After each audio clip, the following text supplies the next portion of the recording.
नमस्कार दोस्तों, हमारे चैनल में आप सभी का स्वागत है। 2021 सेशन के पीजीटीटी स्टूडेंट्स के लिए हमने पीजीटीटी 5 प्रोजेक्ट के चैप्टर 1 से पैराग्राफ 1 to 20 के हिंदी ट्रांसलेशंस अपलोड किए। इस वीडियो में हम पैराग्राफ 21 to 29 के हिंदी ट्रांसलेशन लेके आए हैं। अगर आपने हमारे चैनल को अभी तक सब्सक्राइब नहीं किया है तो प्लीज़ हमारे चैनल को सब्सक्राइब करें और हमारे वीडियो को लाइक एंड शेयर करना ना भूलें। नमस्कार। पैरा 21।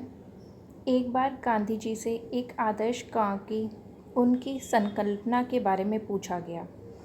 उनका जवाब था, एक आदर्श गांव का निर्माण इस तरह से किया जाएगा कि वह पूर्ण स्वच्छता के लिए खुद योगदान कर सके। ग्राम कार्यकर्ता सबसे पहले जिस समस्या का समाधान करेंगे वह है गंदगी। यही बात एक आदर्श नगर, शहर और पूरे देश के बारे में भी कही जा सकती है। पैरा 22। वास्तव में स्वच्छता उनके जीवन भर चिंता का विषय बना रहा। 12 वर्ष की छोटी आयु से अपने जीवन के अंत तक उन्होंने हमेशा सभी को इसके प्रति जागरूक करने का प्रयास किया। पैरा 23। गांधी जी ने न केवल इसके बारे में बात की बल्कि क्रियान्वयन में भी अग्रणी भूमिका निभाई। उन्होंने कभी कभी अपनी जान भी जोखिम में डाल दी।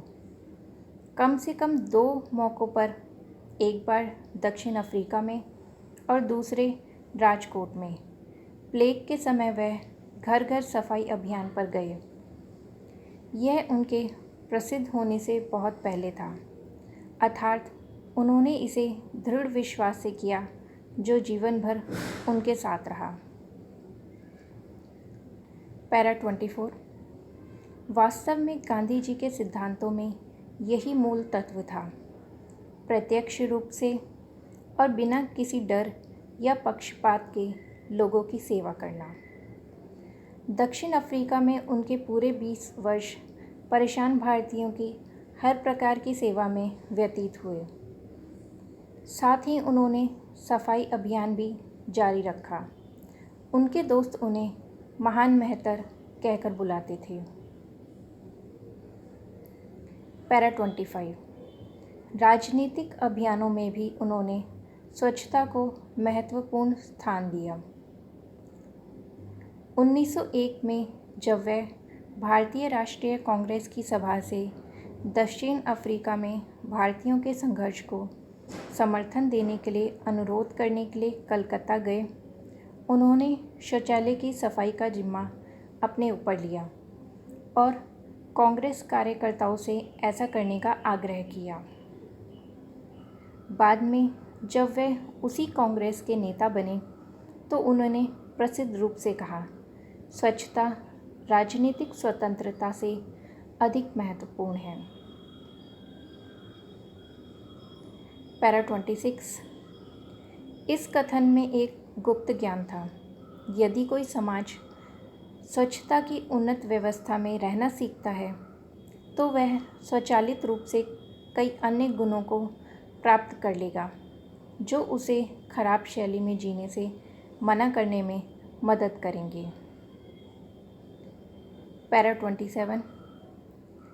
गांधी जी की यह शिक्षा आज भी संपूर्ण रूप से देश के लिए उपयुक्त है।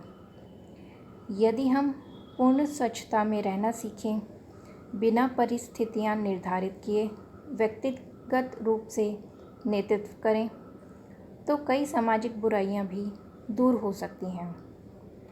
उदाहरण के लिए स्वास्थ्य, जिम्मेदार रहन सहन, सफाई या कचरा, मिसाल के द्वारा दूसरों को प्रोत्साहित करना, सामाजिक एकता आदि हम सभी के लिए स्वाभाविक लाभ होगा। पैरा 28। अगर कोई एक काम को बेहतरीन तरीके से करना सीखता है तो वह किसी अन्य कार्य को भी अच्छी तरह से सीखने में सक्षम हो जाता है। इसलिए हमें स्वच्छता अभियान को बोझ नहीं बल्कि स्वयं के लिए एक सुखद कर्तव्य समझना चाहिए।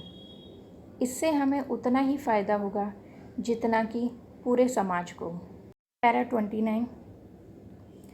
इसलिए यदि हम गांधी जी की 150वीं जयंती के अवसर पर 2019 तक अपने देश को स्वच्छ बना सकते हैं तो प्रधानमंत्री के नेतृत्व में वर्तमान स्वच्छ भारत अभियान मुहिम एक उपयुक्त श्रद्धांजलि होगी। इसमें हम सभी को अपना हर संभव योगदान देना चाहिए। इससे हमारे खुद के व्यक्तित्व में भी निखार आएगा।